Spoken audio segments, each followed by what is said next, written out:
Did you see we've lost another billionaire to the ocean? I did. We've taken our yearly sacrifice. Dude, they keep joking about like Poseidon taking another sacrifice, Yeah. but it's billionaires, so like I'm sorry, I don't have a whole lot of sympathy, but like it's becoming a joke. It's becoming a trend. It really is. So maybe billionaires sell your super yachts and stay on dry land. I blame the orcas. We talked about the orcas before, but I think I know this didn't have much to do with it, but I mean, we don't know for sure that they weren't involved. No, I think I read very briefly, like we're not going to get too far into this because this is not extra credit, but maybe we'll talk about it next week.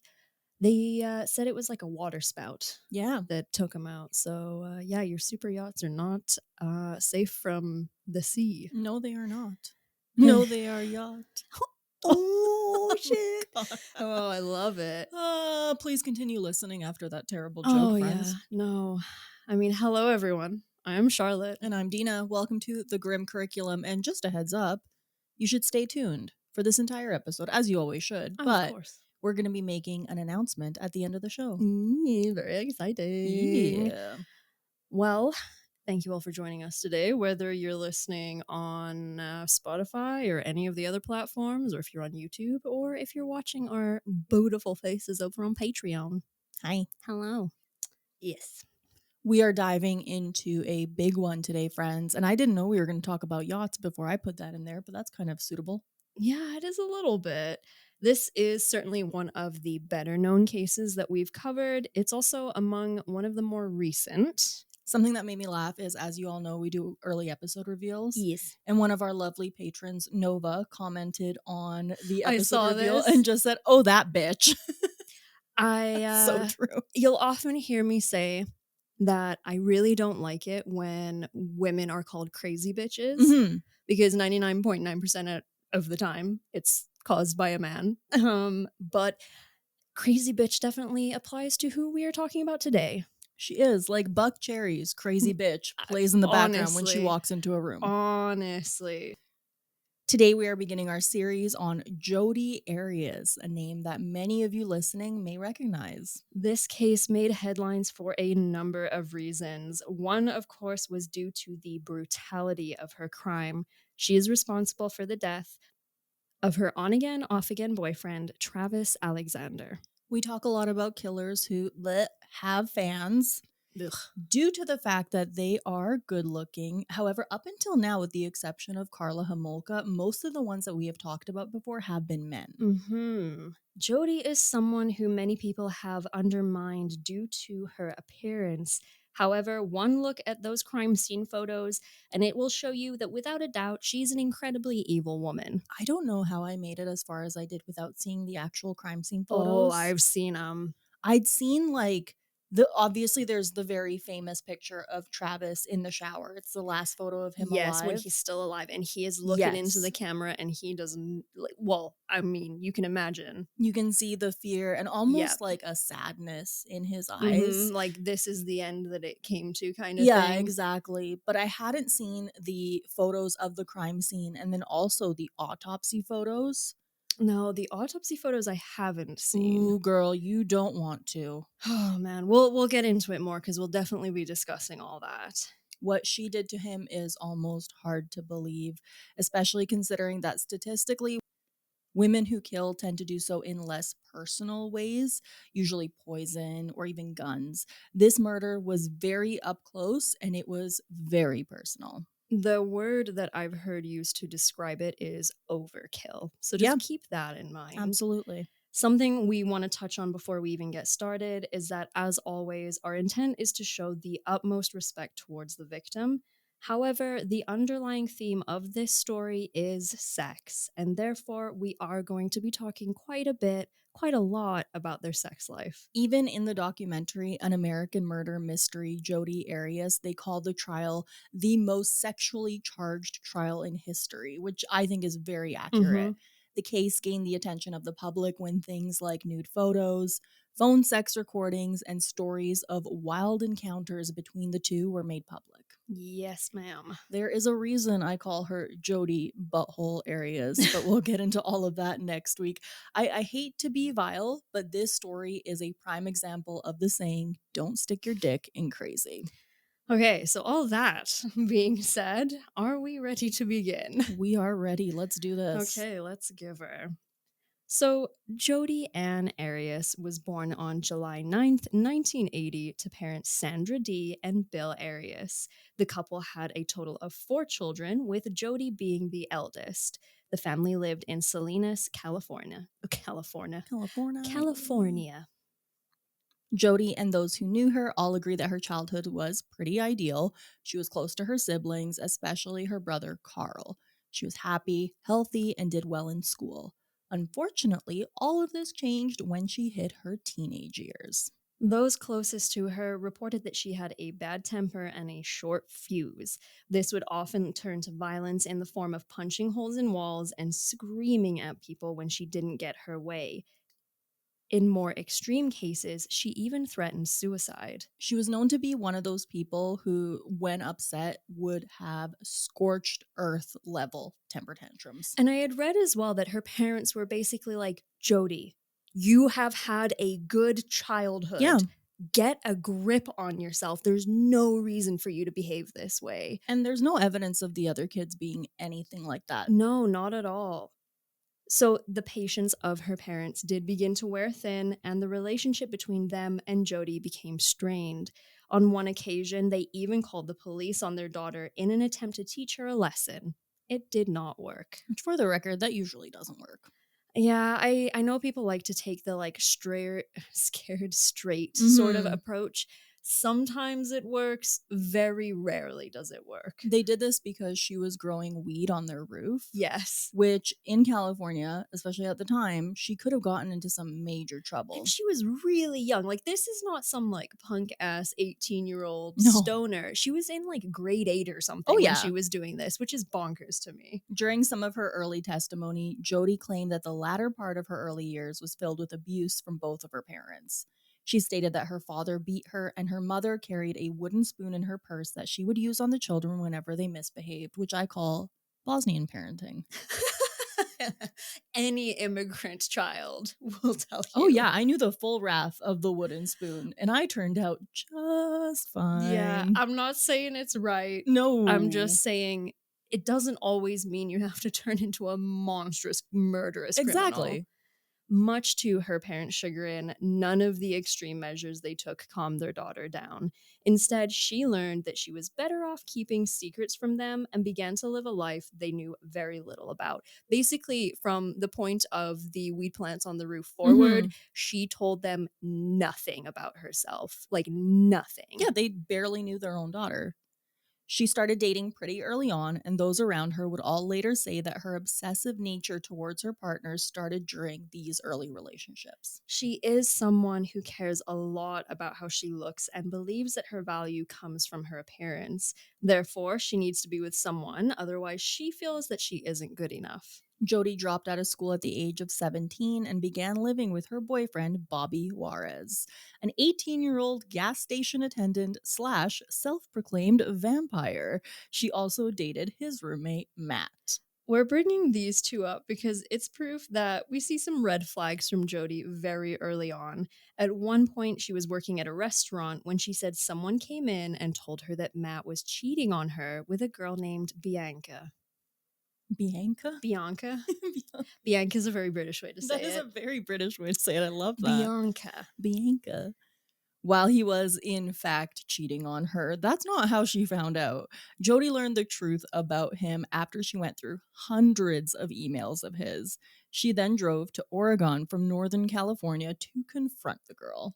Despite all of this, she still broke into Matt's house to sleep in his bed without his knowledge. This is going to come up again later. It definitely is.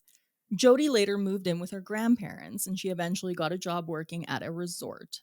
It was there that she met her boss, Daryl Brewer. He was 20 years her senior and recently divorced. He quickly took a liking to Jodi, and soon after, the two began to date. Yucky. If you want to date someone older than you or younger than you, have at her. But she was 20 years younger than him. She's 18. Yeah, He's recently divorced. I'm sorry if you're 18 or younger listening to this. You're gonna learn one day. You feel like you know everything because you're a fresh adult, and believe me, I have been Oh, there. yeah. I was a shitty 16-year-old who thought that they knew everything.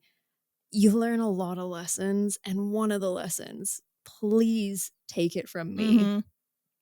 any man that is old as fuck interested in an 18-year-old or younger Mhm. is not in your best interests. No, he's looking at you because women his age see straight through his bullshit. So, Precisely. he's done a bunch of interviews, Oh. and he testified in her trial as well, but one of the things that he said that just gave me, like, the most major ick is, "She was really mature for her age." Oh, I'm like, no. "Fuck you, Daryl." Daryl, you piece of shit. Daryl with 2 R's. Oh, no. That's yeah, let's not get into it because this will become a 2-hour rant on Daryl. on Daryl. Yep. He does go on to say in these interviews that Jodi turned into someone he couldn't recognize anymore, and that during their relationship, he wanted to marry her and have children with her. He also says that ultimately the reason that this never happened for them was because he didn't want to take attention away from the child he had with his ex-wife. I'm not making any more comments. You know, one thing I see and one thing you guys will see is she has a lot of expectations from men Mhm. and promises made to her officially or unofficially that get broken, and it just leads to this boiling point of crazy. Yes, she escalates in a very big way. Although, speaking of his ex wife, Jodi then developed a sort of obsession with her. The wife had breast implants, and so Jodi got some too. She was blonde, so Jodi became a blonde. She even bought the same kind of car as her. Red flag, red flag, red flag, red Can you flag. imagine you're this like 40, 50-year-old woman, your ex-husband starts dating an 18-year-old, and all of a sudden she gets, because she was very specific, she got the exact same size breasts as her. She dyed her hair the exact same shade of blonde. And this woman is like, "The fuck you doing, Daryl?" That would be a very odd experience to be looking from the point of view of the ex-wife. Mhm. Such a strange thing. She very much molded herself into the kind of woman she thought Daryl wanted. Because you see, he was one of those guys who never shut up about his ex. So in her mind, she just became her in order to gain his love. That's But not going to work. well, no, it's asked backwards. If he's not married to the ex-wife anymore, Mhm. one might assume something about that didn't work Oh, personality-wise yeah. or what have you. But I They digress. basically what happened was they broke up, but he still talked about how great she was all the time. Okay. So he wasn't very over this ex wife. So Jody was just like, "I'll just Uh, give you a younger version of her." got it. So the two dated for several years until the relationship began to fizzle out. Before they ended things, Jodi experienced a life changing moment. A manager of hers showed her a DVD about an exciting new opportunity: prepaid legal. Prepaid Legal, now known as Legal Shield. For $250, you join their team and you are able to sell a form of insurance that guarantees that if you ever need a lawyer, you will get one. You make money by signing people up and also signing people up to sell the insurance. The more people you sign up, the more money you make. So, classic MLM multi level marketing scheme. Absolutely.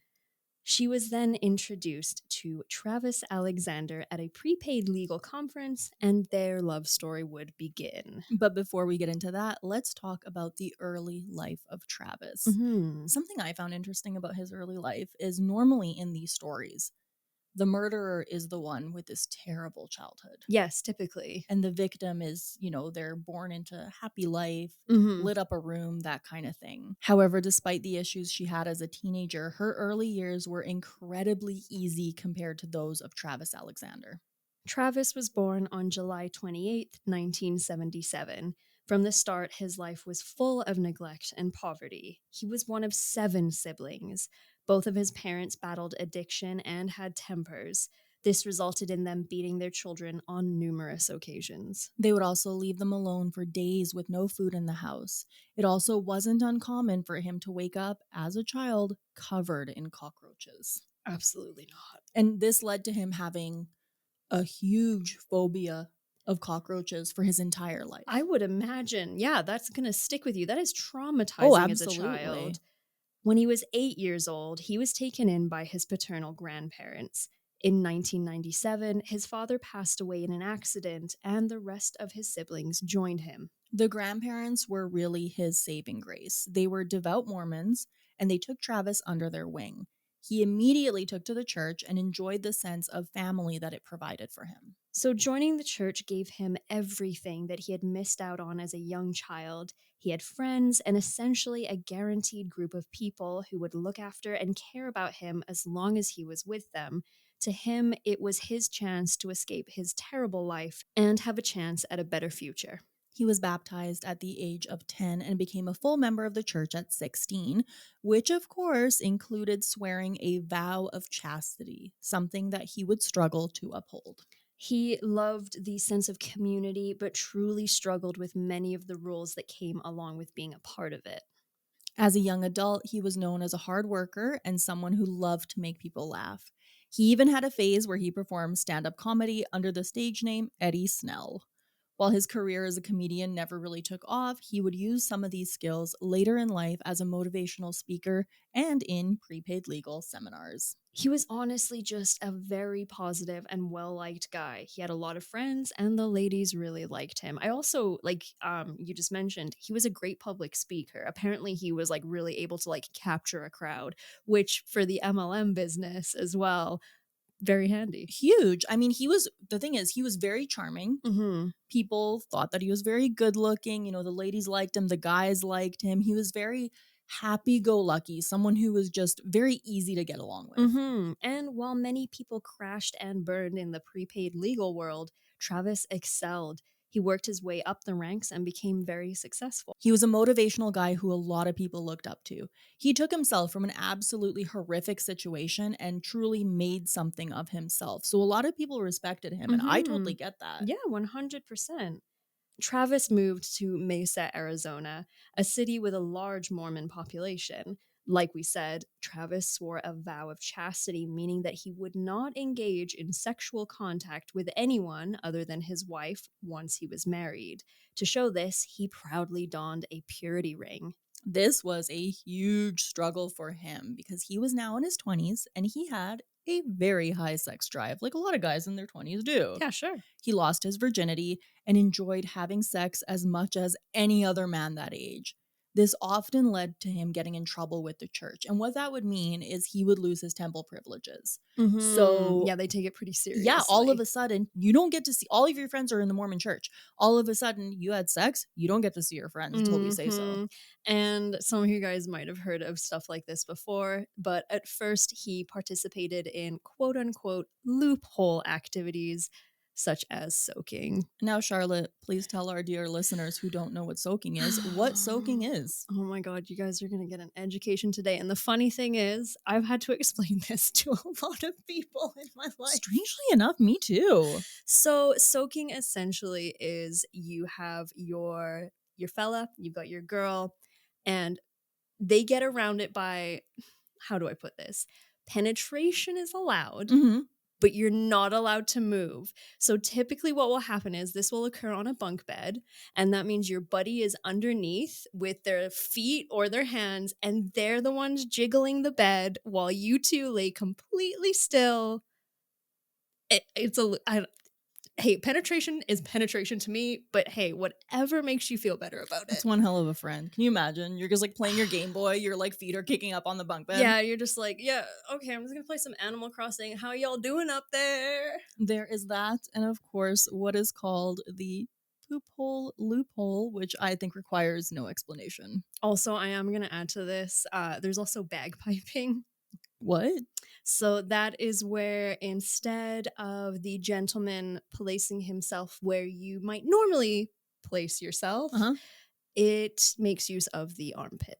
Hence bagpiping. What? Yeah. No. Sorry guys. Are you making that up? No, dead serious. That's also a thing. I'm speechless. Yeah. So Urban Dictionary sponsor us. Oh my God. Oh, you guys are you're learning things today. Even Dina learned something today. I have learned something new today that I could have gone my whole life without knowing. So sorry. But eventually, for Travis, the poop hole loophole and soaking just weren't cutting it. At first, he was having sex with other Mormons, which really was twice as bad. Yeah, because not only are you sinning, You're making someone else sin with you. And then they're telling. And they're telling. But this all changed, of course, when he met Jodi. And that brings us back to that fateful day in September of 2006. At first, the interaction between the two seemed simple enough. He saw her, thought she was hot, and he said hi. Fair enough. The following day, Prepaid Legal hosted a gala that was reserved for only those at the very top of the pyramid. And Travis had 2 tickets and asked Jodi to go as his date.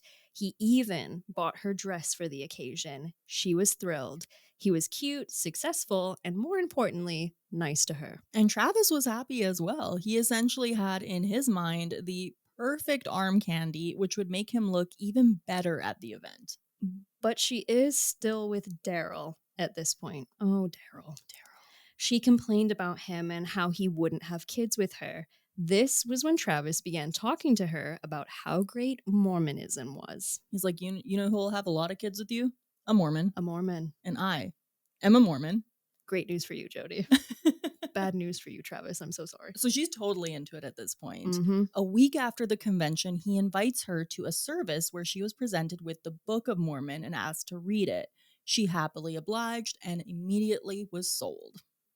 The two lived in different states and ended up finding a way to spend time together. They would meet at the halfway point. Travis had friends named Sky and Chris Hughes who allowed them to meet at their house. They were also Mormons and had the two of them sleep in different rooms. Little did they know, after everyone went to sleep, Travis went into Jodi's room and thus began their very sexual relationship. This started with oral sex, something that didn't quite break the rules of Mormonism. Travis supported Jodi in a number of ways. He encouraged her to chase her dreams of becoming a photographer with his motivational attitude, which she loved. Once again, she is still with Daryl. One day she comes home and tells him, "Hey, I can't have sex with you anymore because I want to become a Mormon." Not, hey, I'm breaking up with you. I've met somebody else. I specifically can't have sex with you, and it's because I'm being a Mormon. This is his 18-year-old girlfriend, blonde, big boobed. He is middle-aged. He thinks he's struck the jackpot, and then she's like, "Nope. Nope, sorry, found religion, and it's not you." The two broke up shortly after. Meanwhile, Jodi and Travis would continue to meet at the Hughes house or hotels where they would talk, read the Book of Mormon, and basically do everything but penetrative sex. This eventually included anal. Jodi, at this point, is head over heels in love with Travis. Unfortunately for her, though, he was starting to get a little bored. Whenever they saw each other in person, he was mostly just interested in being physical with her. Apparently, he would text her and message her and be like, "You're so great. You're so amazing. I just think everything of you." And then they'd meet up and he'd be like, "Let's fuck." And then goodbye. Yeah. Travis. In his mind, he has found the perfect hookup. In her mind, she's found her future husband. That's such a shame. And I'm sure it's something a lot of you out there can relate to. It is kind of a tale as old as time. Communication. It is important. She loved him and would do anything for him. And she was very, very interested in being the perfect Mormon wife. So she decided to convert. In November of 2006, she was baptized in an official ceremony by Travis himself. They've known each other for 2 months at this point. We're moving quick here. Very quick. Hours after the baptism, the two did something that would change the course of their relationship forever. They finally had sex. Now, I mean, we say finally had sex. They were doing everything. I mean, if you're soaking, you're having sex. I'm sorry to break it to you. If you're putting it in your butt, you're fucking. To quote Dr. Phil from way back in the day when what's it called? Abstinence is key. I just remember Dr. Phil being like, oral sex is still sex. He's not wrong. He's not wrong. Once again, this led them down two very different roads of thought. She's thinking this is going to ensure that they're going to be together forever. But for Travis, this proved to him that she would never be the quote unquote perfect Mormon wife that he wanted so bad. Oof. It essentially confirmed that their relationship would only ever be a sexual one. And that's where we'll pick back up next week. It's amping up. You can see it's coming to a boiling point here. She is the epitome of just like shaking a can of pop and then opening it. Very much so. Because there's been some big red flags, but I think in his mind Travis doesn't care because he's getting what he wants out of the situation, Oh, big unfortunately. time. And if it wasn't for the fact that she did what she did, Mhm. I might feel even a little bit sorry for her because this is someone who is clearly very insecure. Yes. Um and it festered and it got real bad. And the thing is, we say that he wasn't interested in her that way. Mhm. He was telling her, you know, You're going to be my wife, exactly. I mean, to me, if he's looking at it being like, "Yeah, we just be smushing." Mhm. Meanwhile, she's like, "I have converted to a different religion for you." Mhm. We're on a different page. Oh, Like, absolutely. oh, Like, it's guys. only been 2 months, but she is madly in love, and she Mhm. thinks that she has found the perfect guy. Because her boyfriends in the past, one of them had physically abused her. Yeah. There were ones where the one guy, he did cheat on her, so she wasn't being treated great. I mean, Daryl Mhm. wasn't friggin' amazing himself, right? 100%. So in her mind, she's had these things happen to Mhm. her. It's shitty to be cheated on. It's shitty to go through any of that. Shitty to be with someone that's abusive or, doesn't look after you Mhm. the way you should. So that when she gets to a point where she thinks it's all that it needs to be, Mhm. she's essentially kind of living a lie. She's got these very, very big expectations of the perfect man, Yep. and Travis is only living up to them in words only. Oh, absolutely, and Ugh. this is she's used to living a lie. She's done that for such a big Mhm. part of her life with her parents. But Travis is, in her mind, he's this good-looking, devout man. He's successful, he's Yeah. loved, he has a lot of friends, he's funny. They do fun stuff together because they did Yeah, have a lot of fun absolutely. They together. have a relationship. It's Yeah. just that I think the both of them were in different relationships, if that makes Oh, sense. absolutely. I Ugh. think this story is a testament to how important communication really Mhm. is. If you want someone in your life just so you can sleep with them, that's fine. That's fine. But y'all both gotta be on the same Exactly. They need to be page. aware of that. Yeah, absolutely. All my thoughts I see, the thing is, I have a lot of thoughts about this Mhm. case, but I don't wanna get ahead of myself because there's a lot we're gonna talk about next week Mhm. where it all kinda ties in. So I'm gonna save my opinions for Yeah. once. And for me, the murder is obviously horrific. We're going to discuss Mhm. that next week and the events that led up to it. But for me, where this case really becomes so famous is the trial, Oh, yes, absolutely. which, by the way, it is on court TV Mhm. in its entirety. Yep. The whole thing is available to watch. It is honestly like 95% of it boring as hell. I think that's probably to be Yeah. said about most trials, to be honest. But it is a wild ride. It is crazy. We're going to talk about all of that, what she's up to now. Mhm. And yeah, Yes, ma'am. Nancy Grace made a lot of money off of this one. She sure did. Yep. Oh, wow. Anyway. We know nothing really terrible has happened in the story thus far. However, like we said, that's going to change next week in a big way as their relationship becomes more and more tumultuous in a number of ways, which are going to result in Jodi sneaking into Travis's house via the doggy door, among other things. And of course, this all culminates in the tragic end of his life. But Mhm. before we get to all of that, Yeah. it is time to say thank you to our amazing Grim VIPs.